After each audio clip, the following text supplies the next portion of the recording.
and welcome back to the Awakening Philosophy Podcast. My name is Jed, and we are in the Meno again today, having lots of fun, super puzzled about a whole bunch of things happening in the realm of Meno. Meno, of course, is the question, what is the excellence of our soul? And whether or not it can be taught. That was the opening question given to Socrates by Meno. And of course, we would like to know that. How do we gain virtue? How do we gain the excellence of our soul? How do we live in the right way? And how do we live in the best possible way? And how do we get there from where we are now? So, big one, because we are in philosophy, we're learning, we're trying to learn these sort of things. So how do we learn? Now, last time we talked, we saw a bit of a twist in the story. The sorts of arguments we were learning, so speaking of learning, the sorts of arguments we were learning that related to virtue, we asked the question, could we switch out the word virtue and put in the word dialectic? And I've been wondering about that since our last talk, because some other things kind of make a bit more sense if we do that. Socrates at the beginning says, I don't know what virtue is, and I don't know whether it can be taught. But he seems to be doing a lot of teaching. So how does that fit together? He seems to be teaching us about virtue, something which he claims not to know and not to know whether or not it can be taught. So what if he was actually teaching something else? So that might make a little bit more sense. And if he is doing a lot of teaching, also at the beginning of the text, he said, hey, if you don't know who Meno is, can you say whether or not he's handsome or rich? If you don't know the thing itself, can you go on to talk about its qualities before first knowing the thing?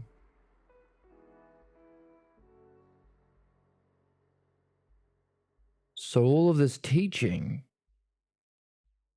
about virtue, is that something consistent with that? Is he defining virtue first? Because he does seem to be talking a lot about how it functions. Managing well, managing the self well justly and never unjustly. I don't know, maybe that one fits. I'm not sure, maybe you see something in that. But the point is, thumbs up, the point is we're puzzled and we're curious and we're looking for puzzles. We're trying to find things which don't fit. We're trying to find things that stick out for us, things that confuse us. And we carry these questions with us as we go. This is how we play. And of course, we can also have fun applying all of this analogically to not just our own lives, but to society as a whole. What things in your life do you want to know?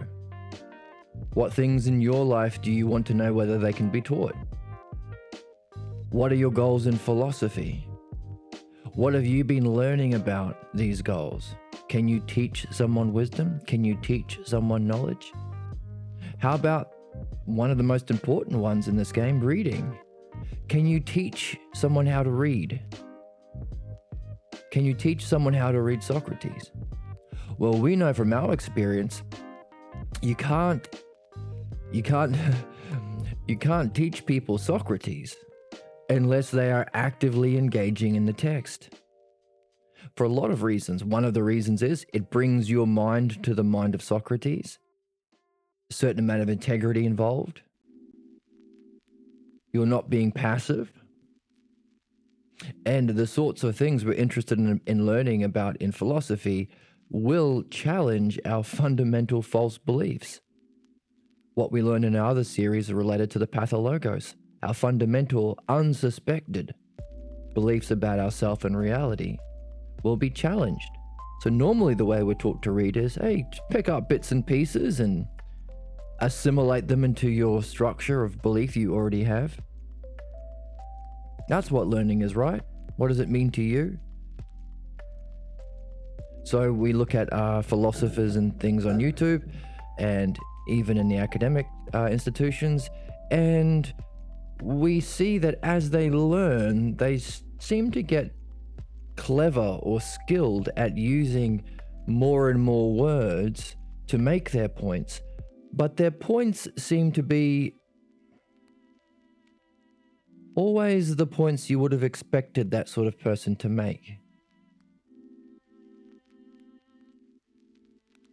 The sorts of philosophers that are suggested to me in the YouTube algorithm, knowing their religious background, knowing the family they're from, knowing the culture they're in, you can say, oh yeah, this person thinks this way, and his family does, and his culture does, and all his friends do, and all of the buddies he works with do.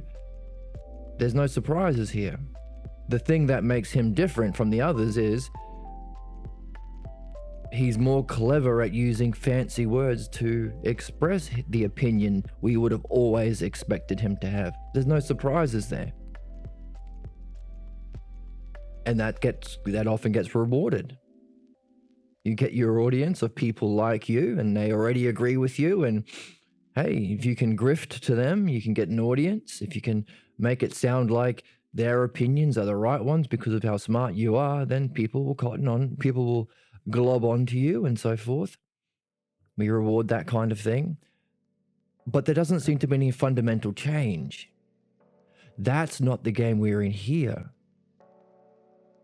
We're on a quest to know and learn something that we are aware we don't know. Like Socrates at the beginning of this text, he's aware he doesn't know what virtue is. We're aware we don't know what the nature of self and reality is. And we're also aware that for however long we've been alive, we've had some image of ourselves and some image of reality through which we function at all times. Now, ultimately, the false belief about the self and the false image of reality causes our pathologos problems, which is why we also have the midwifery series. That's what makes us different. This is what makes this true philosophy. We are not philodoxia in the love of our own opinions. We will be fundamentally challenging things that we take for granted as true. So we have to keep an open mind. We have to be curious. We have to keep an open mind. We have to look for questions that make us curious. We have to nurture these questions to keep that curious states of mind. We have to share our questions with our friends on Discord and in the chat to put more words on our wonder. That sheds more light on our questions, often evolves our questions, polishes them up like a precious gem, or hones them like a laser beam. This is essential for maintaining that open, curious state, as well as reading. We need to be reading, which means we have to be an active participant, looking for the things that spark the questions, what things stand out, what things are unresolved, what things don't make sense. We have to be fashioning questions out of those. This is very different than coming in with, oh yeah, I know what the world is. I'm a college student. I've got it figured out. Or I'm a professor, or everyone at my synagogue or everyone at my church thinks I'm pretty smart, so I've probably got it figured out. I've got a degree on my wall. I know what things are. Very, very different. We're trying to get a very different state of mind. And of course, debate bros. That seems to be the flavor of the day. People who can express their own opinion most confidently or aggressively and own the other side. Call them weird or extremists or dog eaters or whatever it is. Make the other side feel bad and terrible and lose, so you win, so your opinions win. And of course, that's the way our societies work as a whole. Can you use force, weapons, capitalism, the military-industrial complex to defeat people so your opinions win? Most of the major religions, that's how they work. They're actively seeking Armageddon so that Jesus will come back, or so that the Abrahamic religions, they want to kill or genocide, which is what's happening now in Palestine, sadly, and slowly over other places in the world, but specifically in Palestine right now, killing the other team, or actively pursuing the World War III so that the prophecy will be fulfilled, those sorts of things. We're doing the opposite. We're not forcing the opinions we already think are true, or we don't even suspect we have. We're trying to keep an open mind while also actively working on uncovering what we think is true that hasn't been developed through philosophy, to remove what's false, and also, along with keeping that open, curious state of mind, we're actively engaging in the text. We're doing the dialectic. We are understanding. We're pulling out the pieces. We're structuring it. We're practicing it as much as we can. We're looking for the dialectic wherever we can. We're applying the dialectic to our questions and puzzles wherever we can. We're actually doing something. We are moving from opinions to dianoia. That's the art of the dialectic. And as we've been looked at last time, all of the arguments that were applied to virtue, we could apply to the dialectic. The dialectic exists in being. We keep our eye on that as a model as we ask questions and judge answers. We use the dialectic to manage ourselves, whoever we are. Always, man, woman, child, slave, elderly. It's always the dialectic that we use to manage ourselves. And if we do so, we'll be always acting justly and never unjustly. This was our hypothesis from last time. So very different way of reading. It's like playing a game. You get the clues in the video game, you have to piece it together. It's like a Sherlock Holmes game. It's like an adventuring game because we level up as we go. We're actually changing our state of being. And it's in stark contrast with our friend Meno, who hasn't learned this. So where we are in the text is the division stage. Socrates is dividing it up into other arguments. Let's talk about how we reason about color. How do we reason about shape? How do we define these things? So we can use those as an analogy to figure out how we reason about what virtue is. He's doing that because Meno hasn't been learning this way. He hasn't been taught the dialectic. Socrates has to teach him. And that's what we are learning. So I don't know whether virtue can be taught or not, but we are learning about the dialectic from our friend Socrates here.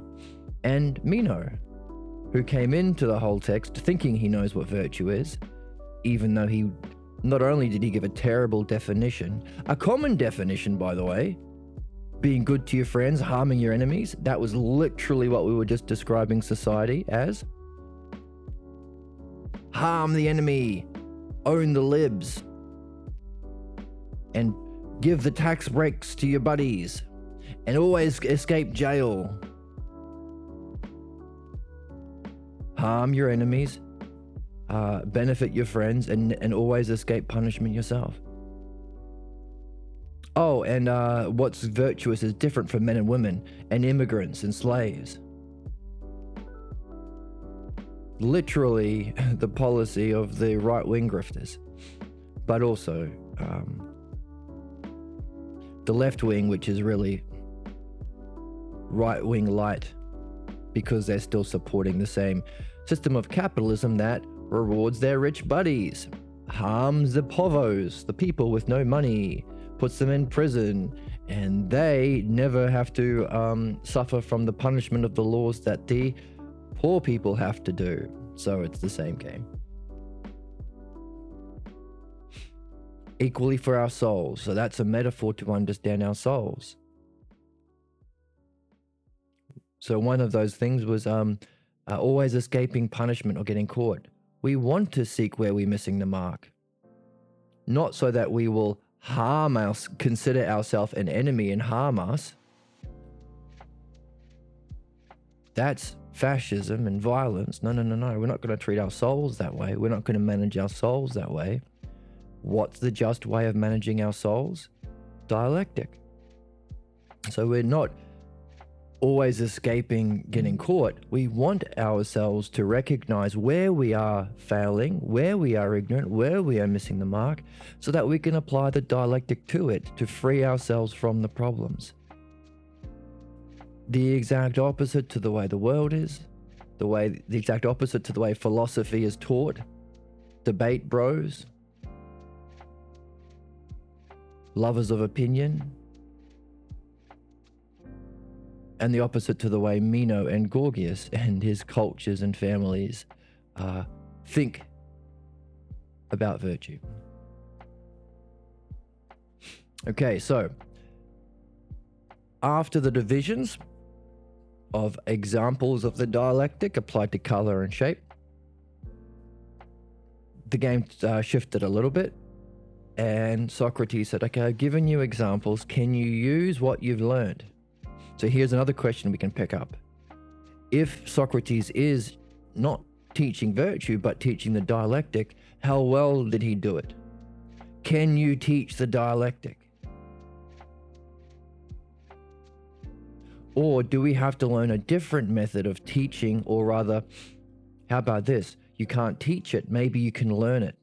Because all of the things that we have been describing relate to us. Because we are learning in this group, we are learning in this channel. That's why we're here, that's why we read, to learn. But we're doing all of those things that are different. The open-mindedness, the questions, but actively engaging, trying to meet Socrates where he is at. If he is using the dialectic all the time, can we? If he relates to people not by owning them and punishing them, but by encouraging them to participate in dialogue with him, can we do that? With our friends, and most importantly, with our souls. Can we relate to ourselves at the same level Socrates is relating to Meno? So maybe we're not being taught, but we are ourselves learning. Is that a difference? And if that is a key difference, can we see that difference in the text? So you can say, well, we've come into the text with a very different attitude than Meno. We've also come into the text with a bit of a background of an understanding of the dialectic that he seems to be, is unaware of. So can we contrast ourselves with Meno? Another puzzle we have on the table. So does Meno learn? Socrates goes on to say, okay, you've heard the paradigm, you've heard the structure of how to use the dialectic to find a single definition, not the many. And we made that hilarious joke. If anyone ever drops a glass when you're at a restaurant, you can stand up and proclaim, "It seems he has made many of the one." And then everyone will laugh and they will clap. And no one will boo.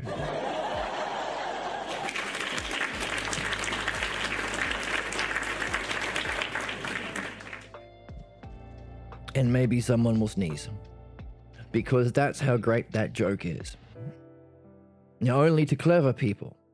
So if they're not laughing, they are dummies.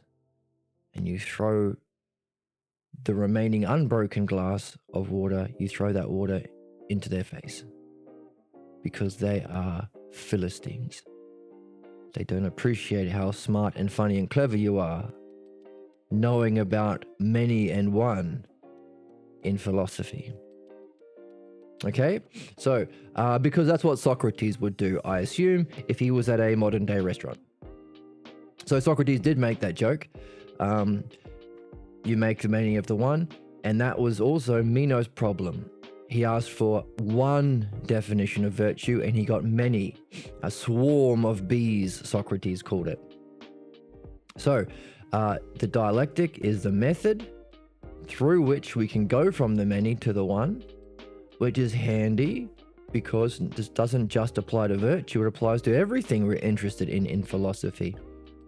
All of the things that exist eternally in the realm of being, that are knowable, directly apprehendable, verifiable in our own direct experience of consciousness itself, or the eternal realm of pure being. That's noesis. And the essence of ousia, or the eye of the soul, which is why in the Phaedo, Socrates talked about the philosophy being nothing other than separating the soul from the body, or the art and practice of dying and being dead. Because we want to apprehend that realm. That realm has aspects, even though it's a monad or a oneness, there are aspects. Beauty, justice, goodness. These are the ideas. That which is formally mistranslated as forms in academic circles and stuff. So we want to know not what the many beautiful things are, we want beauty itself, that which is knowable. And if it's eternal, because it's the realm of being, always knowable, always never changing. So a kind of learning and a kind of state of being that we can develop and carry with us into our next lives and further incarnations, because it's a kind of education and nurture that is eternal. That's what we're after. And plus, it kicks ass. People who've experienced it describe it as bliss, or that's the beauty aspect of it. But the all-knowingness is recognition. I knew everything all at once, and it was myself. I knew myself. Immense relief. Very, very in fact, the adjectives we ascribe to that experience are literally the highest adjectives we have in our language. Beauty itself, bliss itself, pure knowingness, justice itself, goodness itself. Now, notice the word itself. So we call them the selfers, the selfer terms, the aspects of pure being. So these are all one. Beauty, the beautiful, one. Not many beautiful objects. Okay, so this technique of going from the many to the one, we can not only apply it to virtue in this text, but we could apply it to everything we do in philosophy. How do we use the dialectic to go from the many beautiful things to beauty itself, the many just things to justice itself, the many good things we seek with everything we do to goodness itself? So good for us. Did Meno learn it though? So that's a question. How well did Meno learn this? And how well are we learning it? I hope you're practicing. I hope you've got some things you're curious about, and you've got some Platonic texts so you can get the terms to use, pull them out and structure them in the dialectic. I hope you're getting some from this text. And compare yourself to Meno. Now, where we were reading, Meno, let's jump into the text here. Okay. So Socrates is going to, by the way, we were just talking about the realm of being. That's described as the mysteries when you experience it. Excuse me, nous. Nous, noesis. That's the initiation, because it's the spiritual experience. And so that's what Meno was lacking in his education. This is what we hope comes at the end of the dialectic for us. One of the reasons why we practice it. So Socrates is going to stick around and talk to him. Meno wants answers. How different is that from what we were talking about? Because we were seeking questions. It's almost the opposite. Socrates says, I'm eager, but I'm not going to give you answers in the way that you are looking for them. Now, I've given you some examples of dialectics. on color and shape, can you use it to talk about virtue as a whole? And stop making jokes whenever somebody breaks something. When you say to them, hey, stop making many out of one.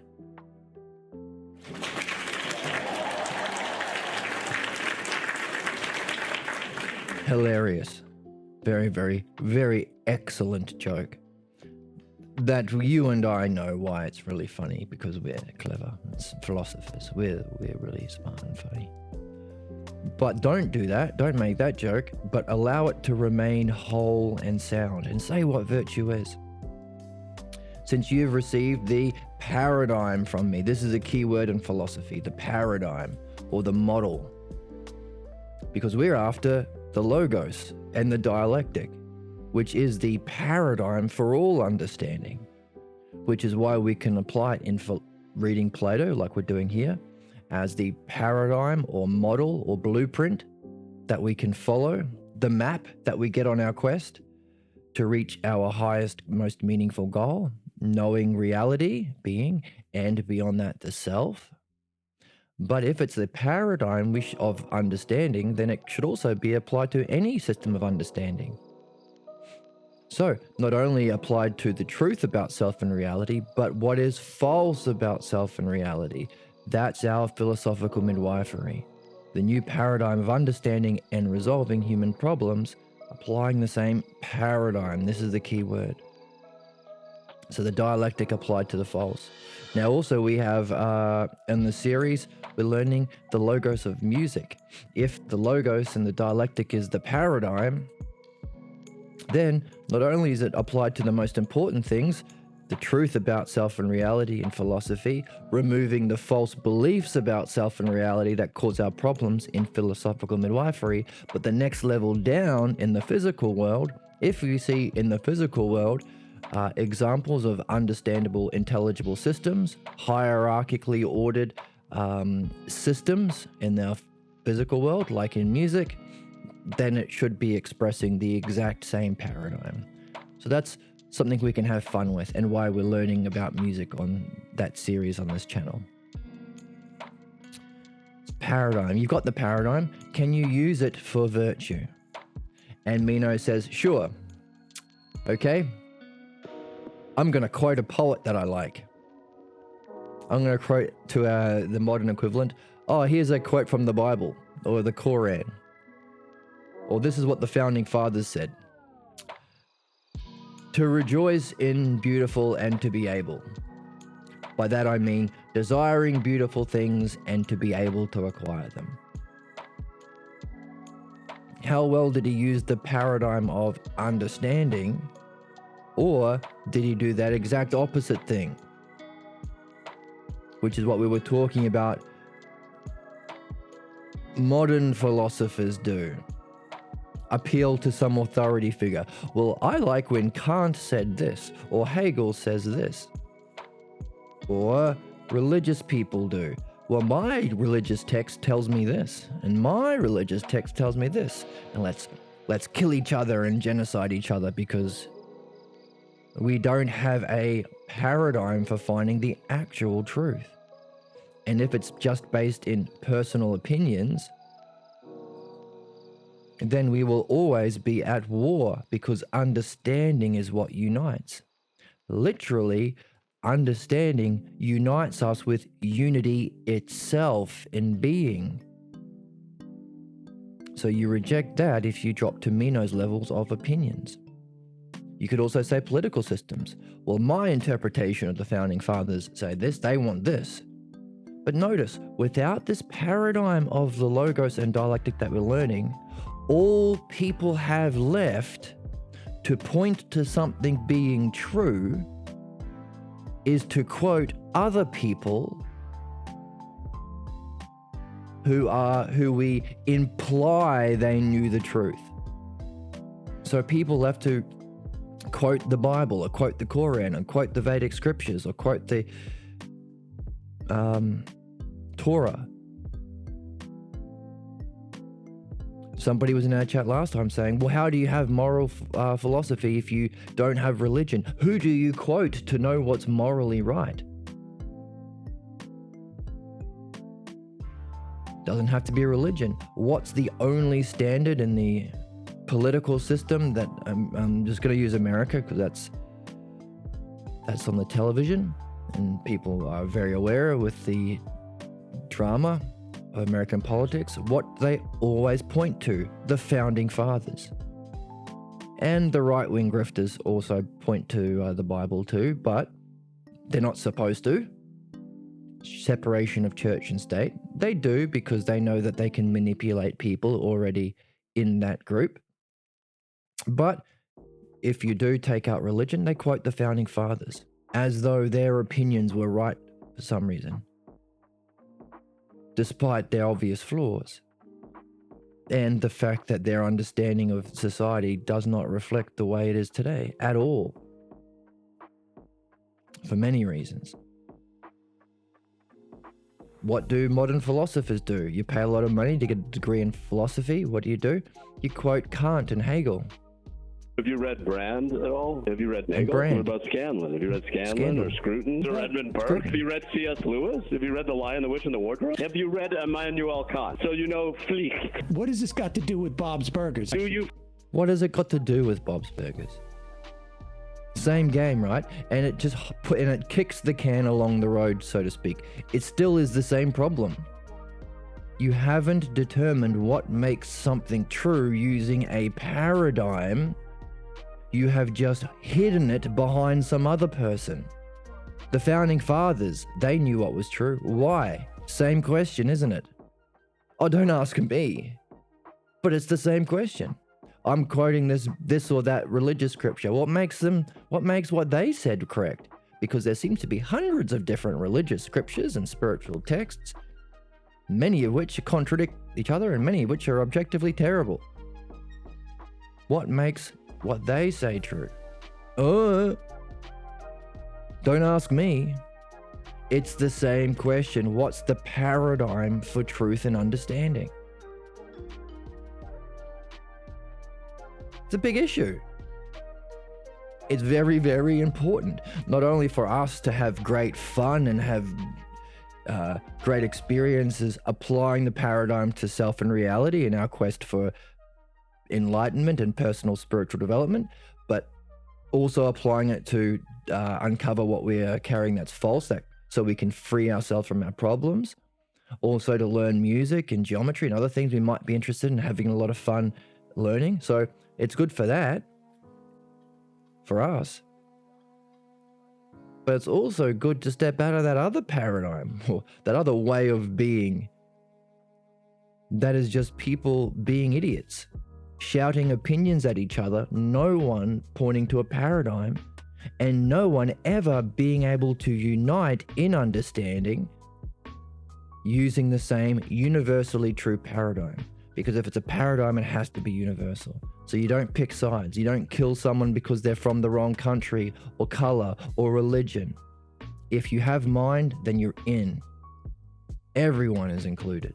So these debate bro nonsense can level up into, what does debate turn into? Dialectic. So very, very important. How well does Meno pick up the paradigm? This is the keyword, paradigm. That's why I've been talking about it. It's a keyword. You know, he quotes some other dude. What wow? I need a foghorn. What wow? That's one for the blooper reel. That's one for the blooper reel.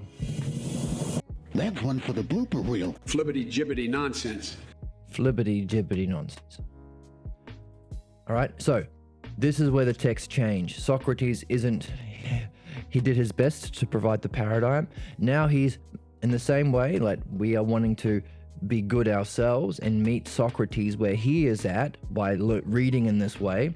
Socrates is doing a similar thing and going down to meet Meno where he is at.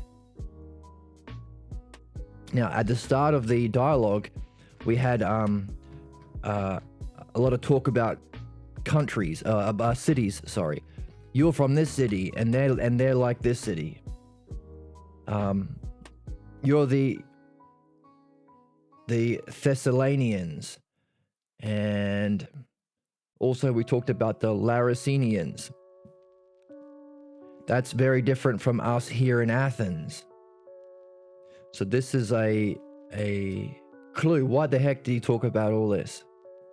It has to be a metaphor representing something in the text.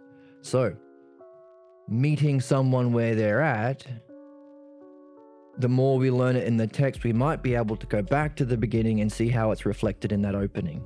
With all these weird talks about different places, like who cares? Well, we are trying to meet Socrates where he is at, which maybe could turn out to be Athens. But Socrates now has to go down to where Meno is at because he wasn't able to pick up the paradigm and go from there. So Athens, Socrates would have to be going from Athens to Thessalonia, because these people are known for their wisdom. Now, what he considers wisdom, we're learning more about. Oh, this habit of answering in a fearless and grand style. Look at me quote my founding father quote, or my Bible quote, or my Torah quote. Look how fearless I am. Look how confident I am with my own opinions. That's the way of understanding wisdom learned by the Thessalonians and the Laracenians. Right? These are the people that we think must be clever today. This is the same standard of wisdom we have in our society, which is why we have to pick up the text and pick up where we left off, which is reading what Socrates was saying. And we're very grateful that we have the Balboa translation where we can pick up what we haven't been doing for the last 2,000 years. So let's get over this crap. But to do that, we have to go down from Athens to Thessalonia. I know I'm not pronouncing that right. I apologize. And meet him where he is at, because he can't use the paradigm. But we can start with what he is saying. Let's use his quote. Desiring beautiful things and to be able to acquire them. Just like if you have coffee with your friends, they're not going to be familiar with the dialectic yet. You might be able to walk them through a few examples, but even after they hear it a few times, it might not sink in straight away. So maybe you have to go, well, what do you think about what's good? What do you think about our purpose for being here? What do you think about the self? And pick up what they start with and see if you can roll with it. So we've gone from using the dialectic to express what is true to using the dialectic to guide someone from where they are at up that path. So, and our question is, can we see in this new way of using the dialectic in the text the same paradigm? Not just the way we've been looking at it in our notes, to unfold what is true. We've got our dialectic here. The first one, the definition, demonstration, division, conclusion. On justice as a single eidos. That is, that doesn't differ,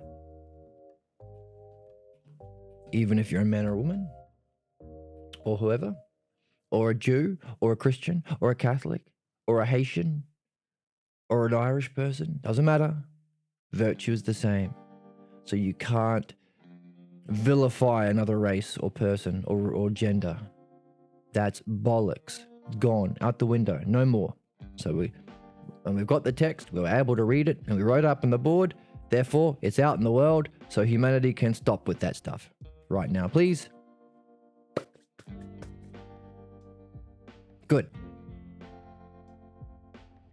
No more in-group, out-group, vilifying different groups of people anymore. Let's get rid of that. Why? Because we just saw the dialectic Socrates gave us. Excellence is a single eidos that doesn't change whether in men or women or anywhere else. So there must be a single paradigm that we can follow to reach it. That's what we're learning here. Another dialectic, it's managing the well. Managing well ends up being managing the self well, justly and never unjustly. Okay, and then we divide it up into color and shape as practice for answering questions. So more practice on the dialectic. So that was maybe a definition, let's say, of the dialectic, or maybe a demonstration. So now we're in a different part of the text. How can we use the very dialectic itself to recognize the new part of the text we're in, where Socrates is meeting Meno where he is at? He's no longer defining and demonstrating maybe the dialectic. Now he's gone into the division stage and he's looking at what the dialectic isn't, quoting someone, quoting a poet. So maybe we're in the division stage of the text. I don't know, but that's what we have to keep our mind open to seeing.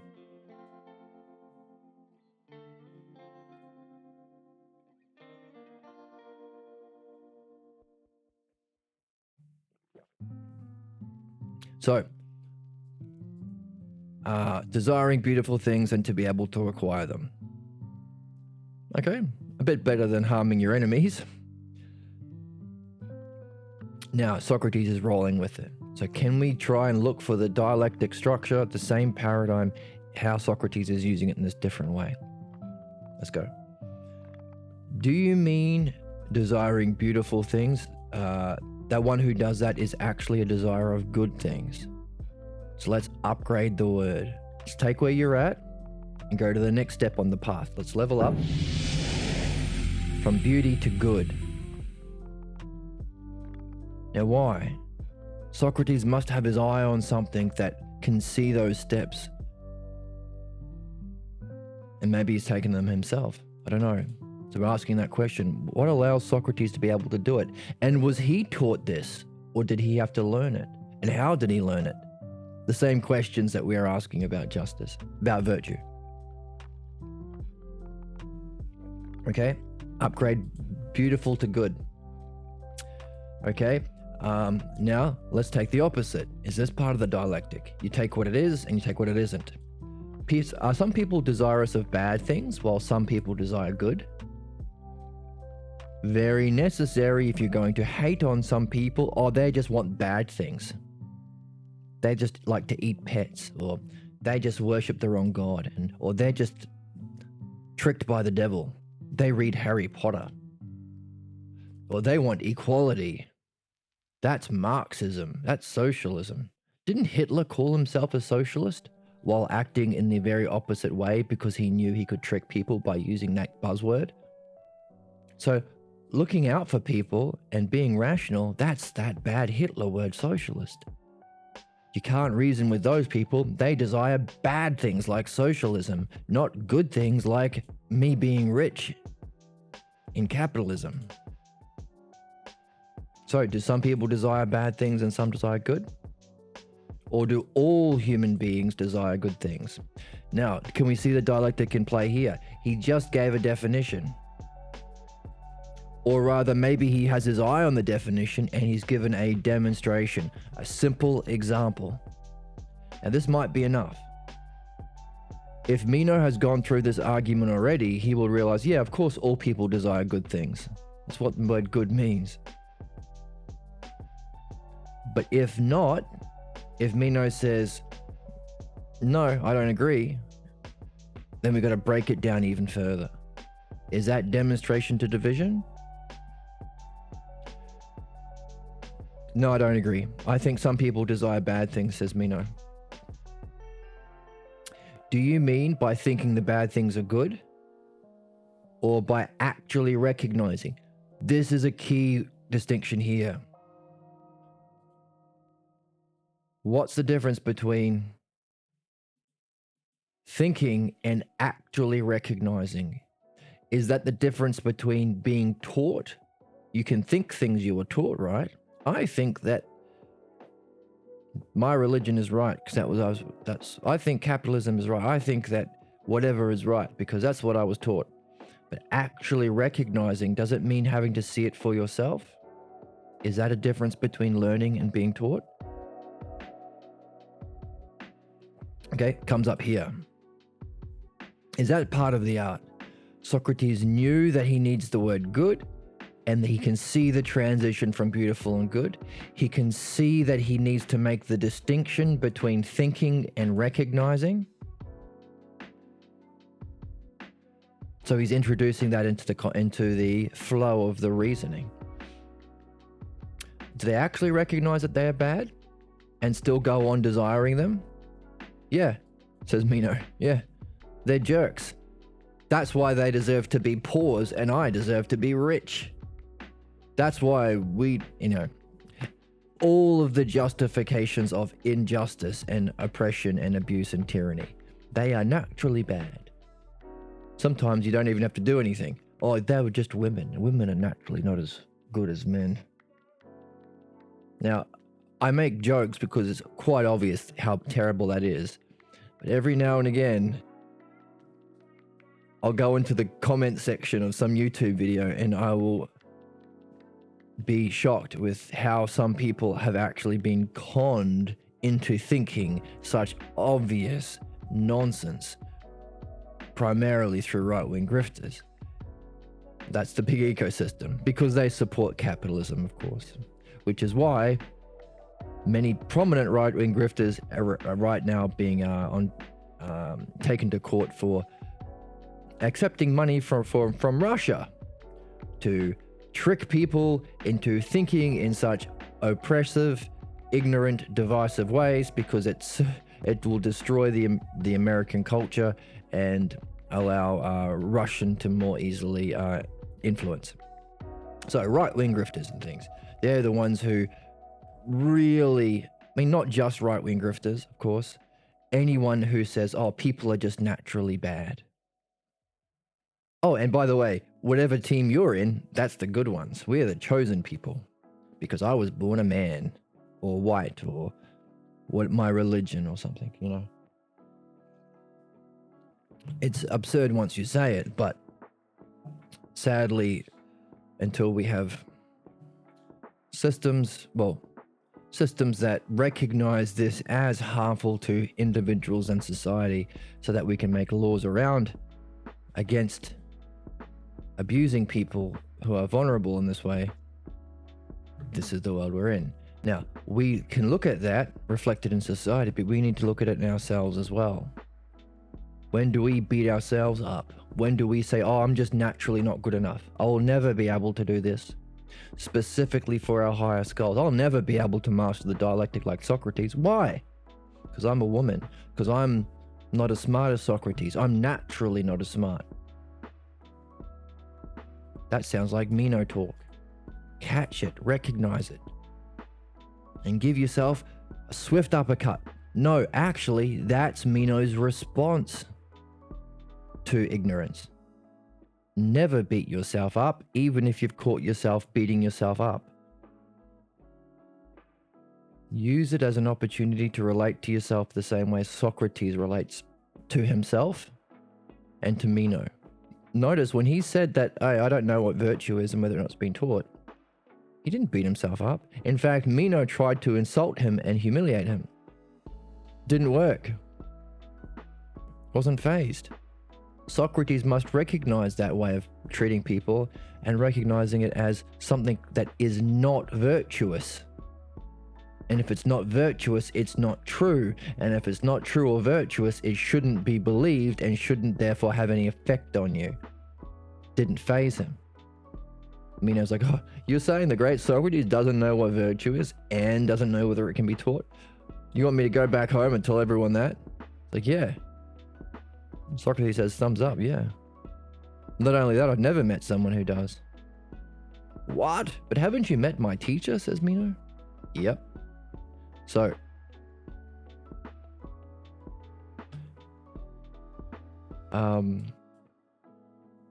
yeah, catch it within your soul whenever you think you are naturally desirous of bad things because you're not good enough or innately sinful or whatever, and recognize it as unvirtuous and untrue, and then use it as an opportunity to dialectic with that voice that speaks in that way.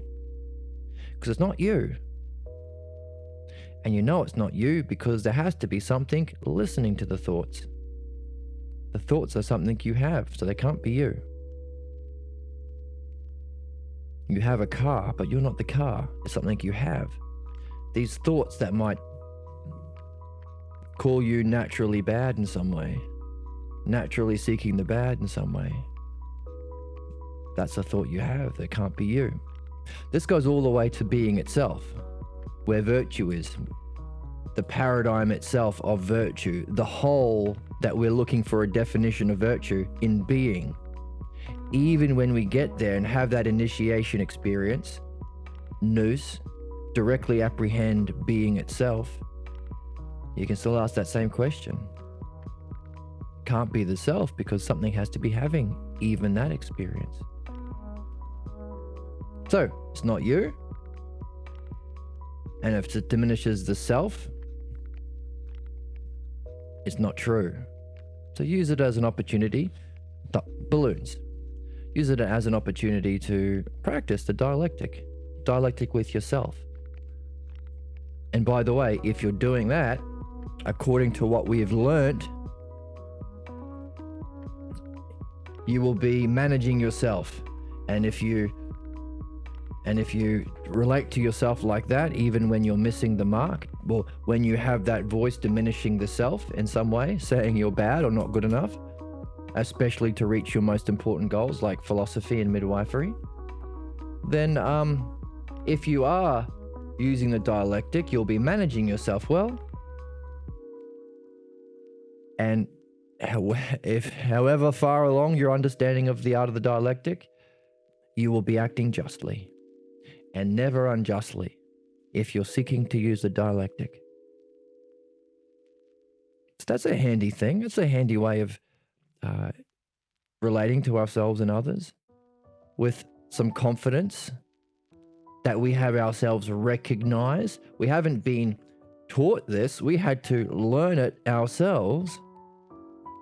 And now we have a paradigm or model for how to act justly towards ourselves and never unjustly.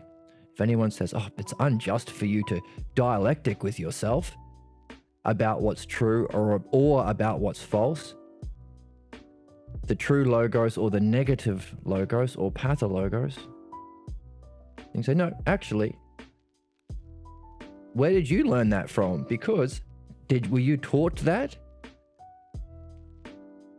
Or did you recognize for yourself through a dialectic?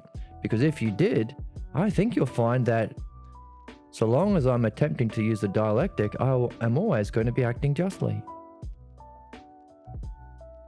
So if you say, oh, it's unjust, you need to be punishing yourself and say 10 Hail Marys and flagellate yourself and donate money to the rich people at the church.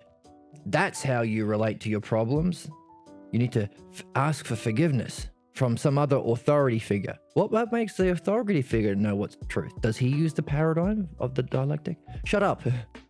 The whole reason we appeal to authority figures is so we don't have to ask that question about what's true and truth and understanding.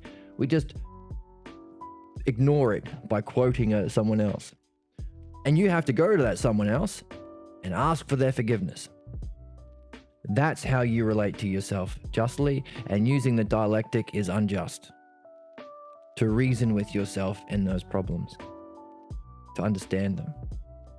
We can turn around and say, oh, seems like you've been led to believe something, but I have myself used the dialectic to recognize that if I use it, the dialectic,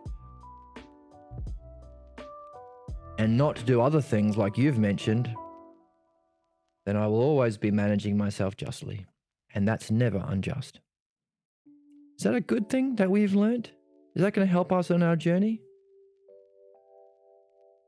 Did you have to go through some reflection and open-mindedness and curiosity to see it for yourself? Could you have been taught that, or was it necessary for you to go through the text in this way and learn it? Could you have learnt that if you were as arrogant or as Meno was, sure in your opinions? Or did you have to be open and curious to figure this out? And having done so, do you think it's going to help you? Or at least silence and resolve a lot of doubts as to whether or not you're being just? Now that you know that you're always going to be just and never unjust if you use the dialectic in that way to yourself. Have you leveled up?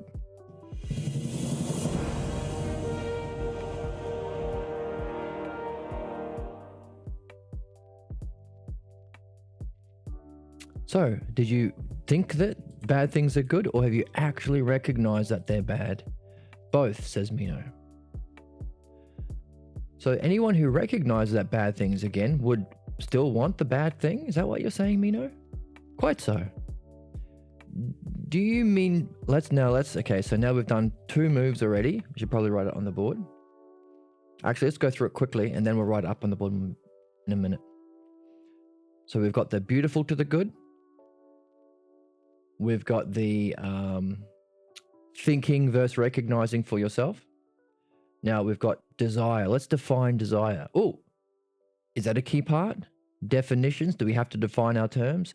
By desire, do you mean come to be self? Also, when we are defining, can we use these self terms as much as we can? Can we say self as much or good? These are self-er terms. These are terms that exist eternally in being, aspects of being. So do we want to aim for that if we're looking for definitions? After all, that was a clue we were given earlier, because Socrates said virtue, or as a whole, as a single definition, is a eidos in being. And we keep our eye on it when we do the dialectic. And it's always true whether you're a man or a woman or whoever. So if we are looking for a single definition, this was a definition of virtue, do we want to, important to define our terms, but do we want to pull out terms that relate to the eidos, or what we call the self-er terms, like good, self? So do you mean by desire, defining that to come to be self? Yes, says Meno. Is there anyone who's led to believe that bad things benefit the one who becomes bad? Or do they recognize, see, look, led to believe. So now that we have established this, these 2 differences, key difference, led to believe and recognize for yourself, we can use them. Are you led to believe bad things benefit the ones who become bad? Or do you actually, same word, look, recognize? The same word in Greek underneath.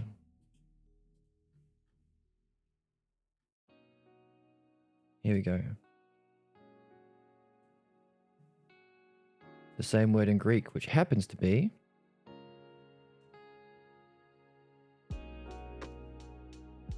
the word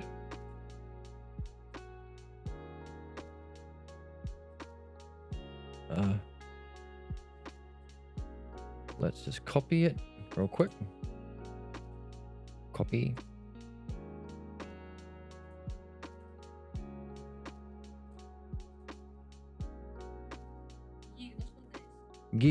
Oh my goodness. Gignoscondes. Gignostontes. Ugh. That's a mouthful. Gignostontes. Gignoskontes. Gignostonkes. Okay? Bit of a mouthful, but it's important that we recognize it's the same word that he's already. And going back to what he did with the dialectic on color and shape, he says, once we've established it, once we've agreed on it, we can use it. So let's define what a boundary is. It's the limit or the extremity of something, of a shape or a solid. Now we've got a definition. And then he used the definition later to say, therefore, shape is the boundary of a figure. Wait.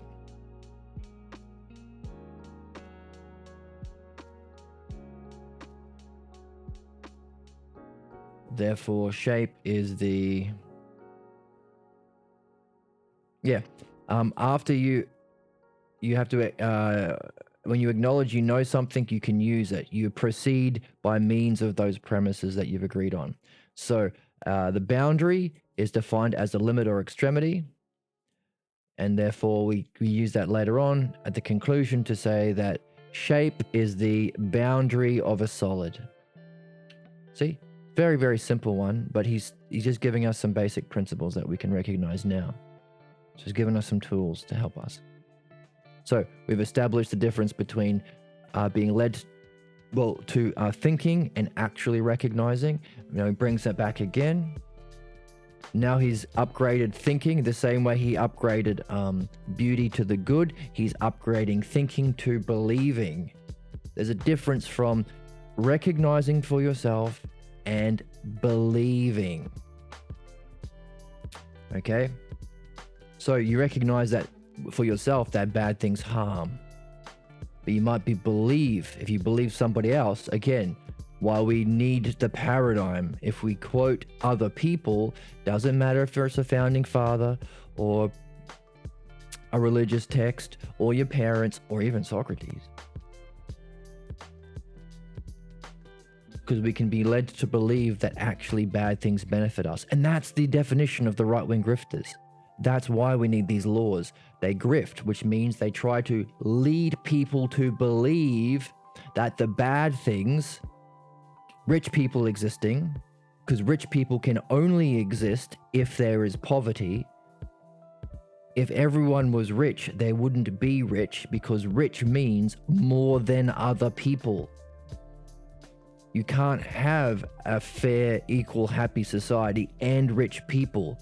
Rich means I get more of the stuff from you. That's the grift. Trickle-down economics and, it's motivation. One day, not just 80 billionaires, there'll be 3 billion or 8 billion billionaires. Can't happen. It's a grift. So what's the grift? To believe. That's why they appeal to religious people, even though Donald Trump is quite obviously not interested in Christianity or religion at all. He recognizes that these are people who are already familiar with belief and not understanding. That's what religion is, to be bound by belief, by definition. That's why the conservatives explicitly pivoted in like the 60s or 50s to, that's the whole pro-life stuff. No one was interested in that. They realized, they could use it as a touch button issue to get religious people to believe them because, look. And even the religious people weren't interested in abortion. There's nothing in the Bible that said you can't have an abortion. That's nonsense. It's not a religious idea. It's introduced. Why? To appeal to people who are led to believe. And what's that important for? To convincing people to act against their own benefit. That's what grifting means. What's the remedy? Recognizing. So now we've got some key ideas. We are interested in, for ourselves, using a paradigm, number 1. Using the dialectic, number 2.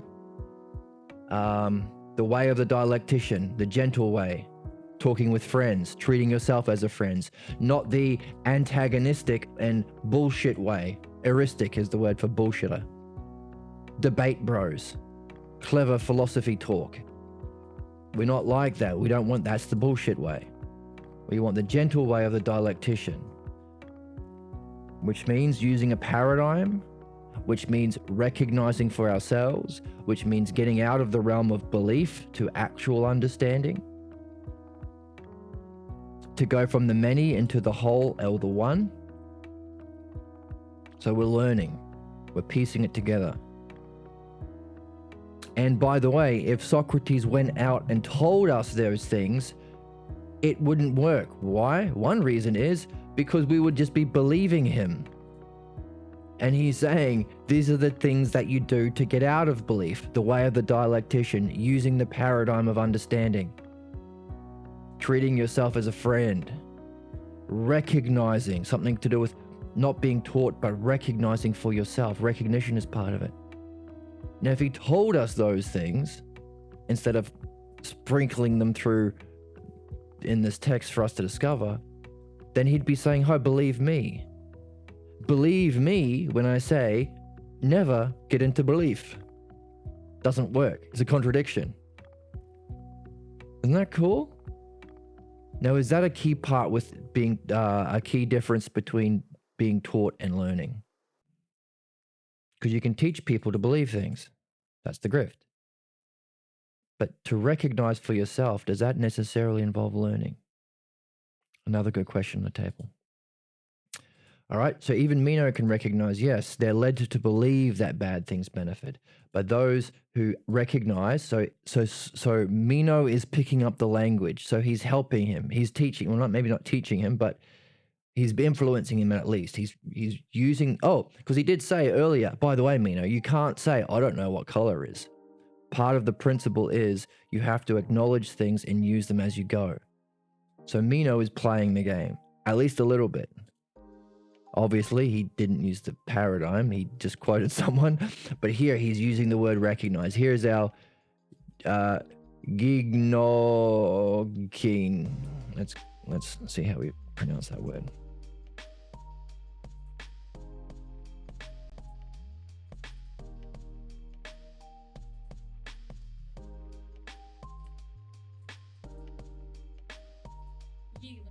Gignosking. Gignoskin. Gignosking. So that he's using the Gignosking recognized words. So does it appear to you, is it here, that to you to so do they appear to you to recognize that bad things are bad when they are led to believe they're beneficial, they've been grifted?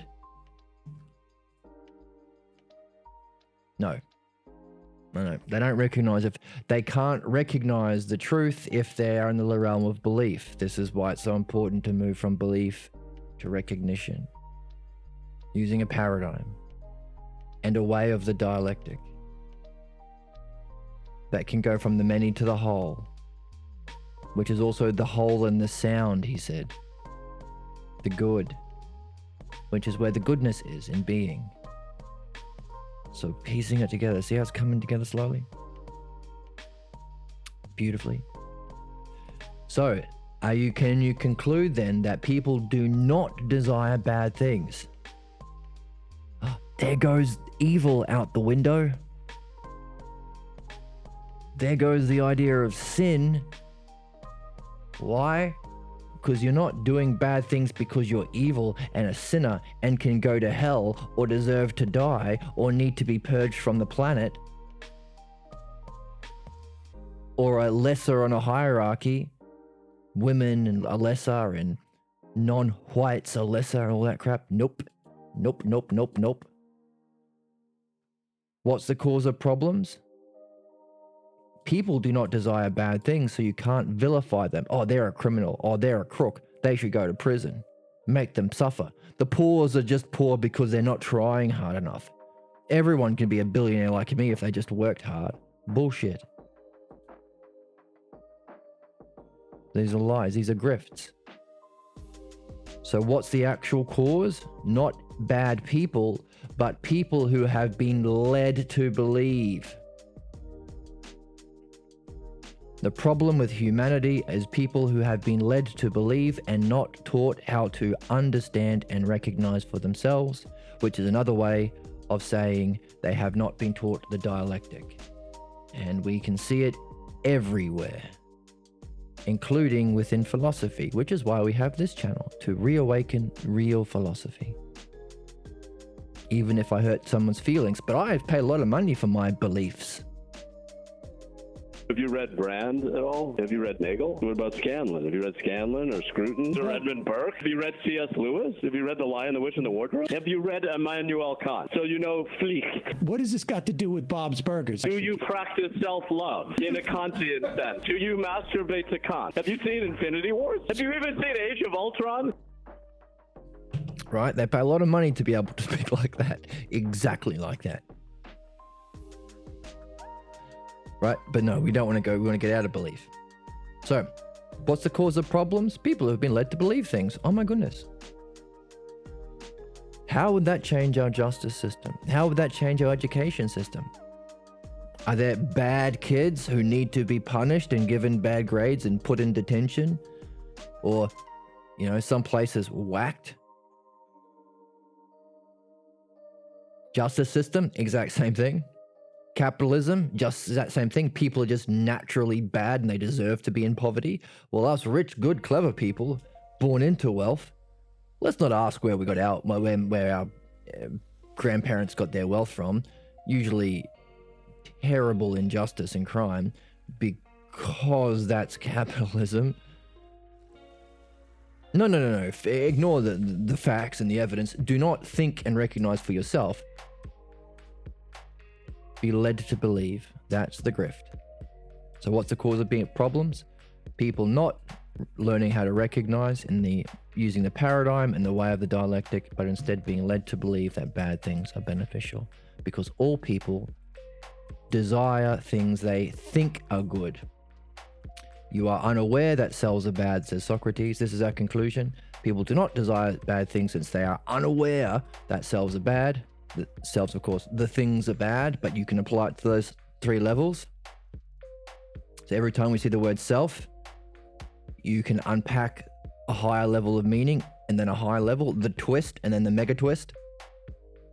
This applies to things. So they do not desire bad things since they are unaware that they are bad. Things are bad. Next level would read, they do not desire bad things since they are unaware that the beings selves are bad. And your job is to help that make that make sense. And then they do not desire bad things since they are unaware that the self is bad. What is the bad version of the self that they are unaware of, that they are pursuing due to being led to believe? You got to make that make sense. If you want to unpack using the word self, the 3 high levels of meaning. By the way,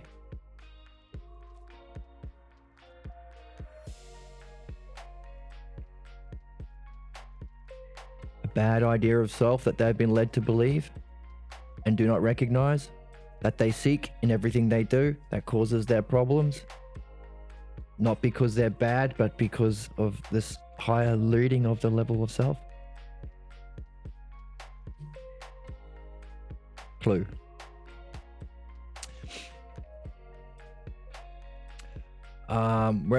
Whereas they are not bad. The people are not bad. So it's clear that they are unaware that selves are bad and instead think that selves are good, desire good things. So we're learning about selves.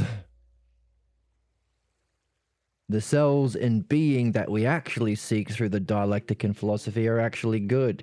And all of us desire good things. So that's the second level, the selves in being. Not just physical things.